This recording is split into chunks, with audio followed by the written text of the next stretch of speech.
Hi, this is Drew Tignanelli. This is our December update, Christmas time. One of my favorites, Mikey. How are Happy you? holidays. Yeah, my favorite time of the year. Yeah, and I had a great Thanksgiving. I hope you did too. Yeah, And absolutely. we're here with that December update. Markets have been coming back up somewhat. Nothing Yeah, fantastic, but definitely up higher. yeah. I mean, I think one of the purposes of this video newsletter is to just kind of, for some of our clients that don't watch the news every day, just give them an update from our perspective of where things are. And right now the market is up from its bottom. It's still not where most would want it to be. The S&P's at the time of recording 11% off the bottom, and the Nasdaq's 7.6% off the bottom. And so better than where we were, but it's not necessarily telling of where we're going. The bond market has also been turning in some pretty good numbers lately, and that's been the problem this year. Normally, when stocks go down, bonds go up. And so it provides a cushion to the portfolio that we normally experience. This year, though, bonds have actually gone down almost as much as stocks, 12 to 15%. Stocks went down a little over 20%. That's not Yeah. much of a cushion. No, but the trend is continuing on the way up, which at least for now is a good thing. The bond, normally you'd expect as the stock market rises, the bond market to fall, but they're both kind of moving together. Yeah, so the bond market's going up and the stock market's going up right now, and that's a good thing. Who knows how long that trend will last, but for right now, we believe that it's got some momentum right now. We'll see, and we'll see where it's really what is the next news that comes out. If you get some positive news, as I've said, Mike, to some people, it's kind of like this market is like a rubber band that's been really wound up tight, and it's just waiting for some good news to just bam spring out of. But at the same time, if it gets bad news and disappoints, that that Well, elasticity could really get tight. one of the funny things about the current market is that sometimes the bad news is good news. Yeah. Well, when the bad news becomes good news, that's always a very, very good sign for the stock market. That means that the market has absorbed as much of the bad news as it needs to. It's already thought about it, it's already discounted it. And when you get bad news and the market does well, that's usually a very good sign. Well, and part of what I'm referring to is the fact that the Fed remains to be committed to raising rates, and the bad news that has been helpful there is when we start to get things that show that inflation is reversing on itself. I'll go a little out of order as we put things in our notes for today, but one of the things that if you weren't paying attention, you would have missed is oil prices. Yeah. Oil is back to where it was a year ago. Right. $77 a barrel as we record this. 70 some dollars a barrel. 77.18 on 1:29 p.m. on November 28th. Yeah, well, but that can be misleading too, because a lot of that has to do with the crazy policies of the Chinese. They're the last country on the planet that still thinks that locking down people is going to prevent them from having a COVID outbreak. I don't know what they're thinking of. And it's obvious as of today, you're starting to see protests in the streets saying, guys, we're tired of this. Let us be like the Indians. Let us be like the Americans. Let us just go about our day. Whatever happens, happens. We'll figure it out. Yeah. Well, some of the other things, the leading economic indicators are still at negative 2.7. Average in historical recessions is negative 2.2. So what is, many of the talking heads kind of pointing towards is, to hear that we're in some sort of recession that we'll hear about soon. But many people are hoping for a mild recession versus anything. And remember, the recession is always called after it's already been going on for a while. So, Right. sometimes you hear them saying, oh, now it's a recession. Well, now you're probably most of the way towards getting your way out of the recession. But mortgage rates, they're up at 7.5% for the 30-year. And, but it's been interesting to see that the lending in the mortgage industry seems to be continuing upward. But the big news in November has been the collapse of the cryptocurrency markets. FTX collapsing, this young guy, at the center of it, Sam, what do they call him? Yep, I'm SFD? gonna fail on this one. SFD or something? Yeah, Sam FDF? Friedman Bates or Bex. Anyway, you can tell how much we paid attention to him before. That's right. I didn't understand how people put millions and billions of dollars with them either when you were reading about them. Yeah, it's one of the things I shared with Drew that came out today as part of the fact that most of FTX's balance sheet was made up of their own self-created cryptocurrency. Right. So, like I said to Drew, where I said, you know what, Drew, we could probably double or triple the value of Financial Consulate. I just need to come out with Drew coins and put them on our balance sheet and say they're all worth $100 each. Well, that's the thing that I've said about cryptocurrency since the very first day is what is it? What am I getting? When I get a bond, Mike, from the United States government or from a corporation, I'm getting interest, and it's over a period of time. And I can evaluate, is it worth it for me to make that investment? When I buy Amazon stock, I know Jeff Bezos is the president. I know what their revenue is. I know what their earnings are. I know how many facilities they have around the country. I know what their, I know pretty much everything about the company I'd want to know. But when I own Bitcoin or any cryptocurrency, what do I actually own? And the answer is nothing. I don't own anything. I own a piece of a blockchain algorithm, and that's it. And somebody told me that it's worth it to buy that, and I don't understand that. Well, you own just like a dollar, you own a promise. Except for the dollar, the promise comes from the United States government, and when the Bitcoin, the promise comes from unknown people on the internet. Well, with the United States government, I've got a military, I've got a taxing authority, and I've got actual assets that the United States government owns, But if you're Bitcoin, you have memes. Oh, that's You true. don't even know what that is, do you? I've heard the term. I have no idea what a cartoon. Oh, yeah. That's how I think of them. Anyway. So that's been what's been going on there. It's the end of the year. Yeah. So with that, we, especially during the holidays, we think about giving, and there are two different types of giving. There's giving to charity, and then there's giving to family and friends. But it has to be thought out strategically. Now, if you're just giving $50 here, $100 there, no big, that you just do whatever you want to do. But if you start deciding you're going to give hundreds and thousands, mainly thousands of dollars to your children, or you're going to give thousands of dollars to charity, now all of a sudden you start to need to be strategic and think about the implications. But let me point out one big thing, Mike, okay? Yep. Very important. And I want to speak to every client now, and anyone listening to this video. Giving money to your children or friends more than $15,000 is not income taxable. Income taxable. It is not.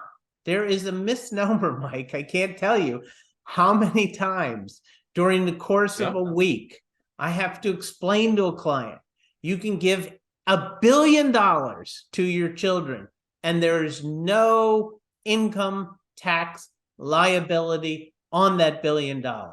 Period. No income taxes. None. You think I'll ever get it across to the clients that? No, because there's more fear mongers putting ads on television and the internet to try to get them to sign up for some course or to buy some service or something else like that. Or they heard it in the hallway. You can't give away more than $15,000. And there's a truth to that statement, Mike. You can't, if you give more than $15,000 away, it impacts a remote, obscure tax called the estate and gift tax. It has to do with people who are worth let's call it more than $20 million. If you're worth more than 20 million, Or now single of you've got 10. it until 2026. Then it goes down to 13 million. If you're worth more than that, maybe you have a concern if you want to give more than 13,000 or $15,000. But it's not income taxes, Mike. It's a thing called estate and gift taxes that's designed for the very wealthy people. Yeah, and let me give a couple specific numbers. So for 2022, if you're somebody who's in that higher wealth category, you can give 16,000 to any individual without having to worry yourself about this at all. If you're a married couple and you're giving money to a married couple, your son and daughter-in-law or daughter and son-in-law, that number goes up to 32,000 as long as you do it correctly. Additionally, if again, talking to the people that are in that category of, a large estate at death, there are certain things, if you're going to give money for your grandchildren, if you're going to pay for tuition, or somebody has a bad medical bill, your child or grandchild, and you want to pay for that, or even someone else, as long as you pay directly to those institutions, you are again totally eliminating any need to worry about the size of the gift and all that other stuff. And again, that's only talking to those people, with higher estates. And this all comes from these estate and gift tax laws, which were designed that the politicians, in their infinite wisdom, decided that nobody should be able to give a non-spousal beneficiary during their lifetime, a cumulative during their lifetime and at death, more than, let's call it $13 million. And I don't even understand the estate tax laws. I think they're just one of the most evil forms of taxation I've ever experienced, because you've taxed somebody all their life and now all of a sudden they die and you say, well, you're giving your kids more than 13 million, so we want 40% of it. And I can't even begin to fathom the concept. You understand the laws, you don't understand why they were written. I understand the law perfectly. I just don't understand. I understand the social, they call it social reasons that they do it. But it was originally designed, Mike, to only hit the 60 wealthiest families in the United States. Back in those days, it would have only been the 60 billionaires, so they didn't become a dynasty, right? Right. Now it hits the guy that lives next door to you. You don't even know it, but he happens to be worth $18 million. And it's not the quote unquote just billionaires anymore. Anyway, let's talk about charitable giving too, right? Right. Yeah. You got the QCD, qualified charitable distribution from IRAs. You got the donor advised fund, and you got giving appreciated assets to charity. That's probably the QCD and appreciated assets to charity, Mike, are probably two of the most advantageous tools you can use to give money to charity. Especially if you were already going to give money to charity. We always say you don't give money to charity unless you have it in your heart to give it, right? But if you do, and you were going to give it anyway, so QCD, qualified charitable distribution, this is if you're over 72 years old and you have to take an RMD, and you say, you know what, instead of taking that to myself and then giving it to the charity, I'm going to give it directly from my IRA to the charity, and I'm never going to get taxed on that portion of my required minimum distribution. You have to be 70 and a half years of age or older. Or 70, sorry. 70 and a half years of age or older in order to do that from your IRA. But it is an absolute, do not miss this. If you're given to charity, always take it from the IRA, but try to do it in lumps. Don't call up and ask to do 25 here and 50 there. You want to do 500 here, 1,000 there, we'll take care of it for you.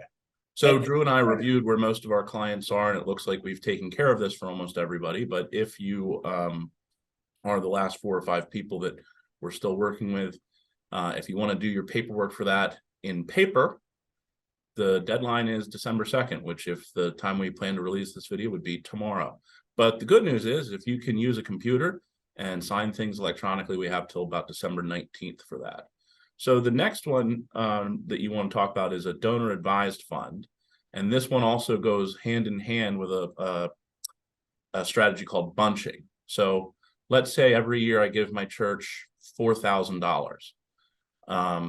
Well, what if instead of giving my church $4,000 every year, what if I gave them, $12,000 this year and then skipped 3 years? That way I maximize my deduction. The other way you can do this without having to give them all of it up front is to use this thing called a donor advised fund. It's a special account that we open, and you can put as much money as you want to it and take that donation that year, but then you don't have to give the money out to the charities until you elect to do so. So this is a great way of bunching a bunch of deductible donations into 1 year and then being able to spread that out over time. And if you want to do that, paper deadline is tomorrow. But if you can sign electronically, it's December 19th. It's always better to contact us sooner than later. But donor advised funds, Mike, can be funded with appreciated assets, and anyone, any age can use appreciated assets if they have them. Okay. So I buy Apple stock at 10 and it's now worth 180, right? And I can give that $180 worth of Apple stock that I paid 10 for, and I get a $180 tax deduction and don't have to report the $170 of profit. What a great, is America a great deal. Place? Forget the estate tax. That's an evil place. But the appreciated asset for a donation of $180 that only paid $10 for and don't have to report to 170. Now that's what America is all about right there, Michael. That's your language. That's my language. That's what I like. That's the kind of thing that energizes a country. It's not taking 40% of their money away from them because you think you can do something better with it. That's just downright wrong. Yep. Anyway, I appreciated assets as a form of charitable giving, and you don't have to put it into a donor advised fund, Mike. You can give it right to the charity if you want to. Do it all at once, you can. But we prefer that you do it in a donor advised fund. And let me give you the one reason why, the main reason why. And that is that you get one receipt from the donor advised fund, and the donor advised fund knows exactly how that receipt has to be termed in order for it to be legitimate, and they give it to you immediately. If you give it to a charity that we're not able to monitor with you, and they don't give you the proper receipt, even if they give you a letter back that says, hey, thanks, Drew, really appreciate the gift of $1,000 or whatever. If the IRS questions me and I do not have a proper receipt, and there's specific rules, you have 4 or 5 things that have to happen on that receipt. And if they're not there, you give it to them, they only have 2 things, not all 5. All of a sudden the IRS says, sorry, Drew, no tax deduction. I said, wait a minute, I'll just go to the charity and get a new one with all those on there. They say, you had to have that when you put that tax return into the electronic filing. You had to have that with you. You didn't have it, obviously. Boom, no deduction. And they're doing this, Mike, to people. They're doing this. I know. It's amazing that there are not really in the holiday spirit, is it, Drew? It doesn't sound like the holiday spirit. That's not American either. Yeah. Anyway, I think we're over. I think we've got enough. We are. I'd love to take the opportunity, I know you would too, to thank all of our clients and wish them a great holiday season and time with family and friends. And we appreciate the opportunity you give us. Yeah. And always remember, being charitably minded, in my opinion, is that your money's kind of like a river. The more that you let it flow out for good reasons and good purposes, the more that keeps coming in. Fresh water just keeps coming in. I believe in that. You don't give away just for the sake of giving away. You give away strategically to your family, to your charities, and so forth. Anyway, this Drew Tignanelli saying, have a happy holiday. Let me say that again. This Drew Tignanelli say, we don't get to do bloopers on ours. We just flow with it. Our editing skills are not quite there yet. we'll see. We'll see what Krista can do. Have a happy holiday. And this is Drew Tignanelli saying God bless.